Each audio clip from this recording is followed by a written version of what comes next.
அவருக்கு வயது 12. 12 வயதிலேயே அவனுக்குள் புரட்சிகரமான சிந்தனைகளும், நாட்டில் நடக்கும் அக்கிரமங்களையும், மக்களின் மடத்தனமான கொள்கைகளையும், கண்ட தெய்வங்களையும் வழிபடும் முறைகளையும், அதற்காய் பழி கொடுக்கும் மூடத்தனங்களும் அதிகம். அது அத்தனையுமே அந்த பாலகனுக்கு அப்போதே இது தவறு, இதை தட்டி கேட்கத்தான் பூமியில் நாம் பிறந்திருக்கிறோம் என்று அந்த குமாரனுக்கு ஆத்ம ரீதியாய் உணர, இயேசுவிற்கு முன் இயேசுவை போலவே போதனைகளை செய்து வந்த யோவான் அருளப்பர் என்ற போதகரும் ஓரளவு புரட்சிகரமான சிந்தனை, பேச்சு போன்றவற்றில் ஈடுபட்டாலும் அவற்றை கேட்க கூட்டமில்லை. அப்படியே கூடுபவர்களும் வேலை வெற்றி இல்லாதவர்களாக இருந்தார்கள்.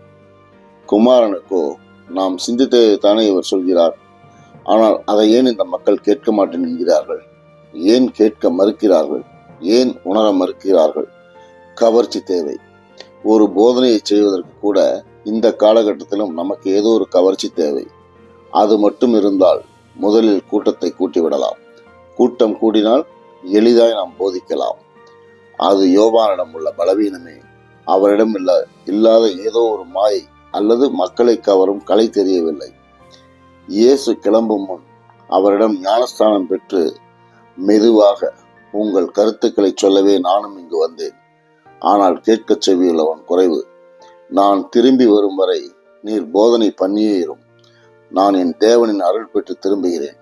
அந்த 12 வயது பையனிடம் இருந்த தெளிவான பேச்சும், ஒரு மூர்க்கத்தனமான நம்பிக்கையும், கண்களில் வெறியும் தோள்களில் திடமும் பார்த்துணர்ந்த யோவான் இயேசு போன பின் சொல்லிக்கொண்டே இருந்தார் எல்லா கூட்டத்திலும், இது பைபிளில் உள்ளது.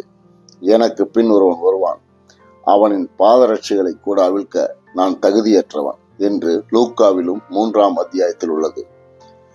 யோவான் நம்மிடம் இல்லாத ஏதோ ஒரு புதுக்கலையை கற்றுக்கொண்டு அவன் நம் கருத்தையே மக்களுக்கு வேறு வழியில் புகட்ட வரப்போகிறான் என்று யோவானுக்கு தெளிவாக தெரிய, இயேசு மீண்டும் வந்ததும் அவரின் முதல் மலை பிரசங்கமும் கூடுவதற்கு 5000 பேருக்கு அதிகமாக கூட்டம் கூட யோவான் அடிக்கடி சொன்னதும் ஒரு காரணம்.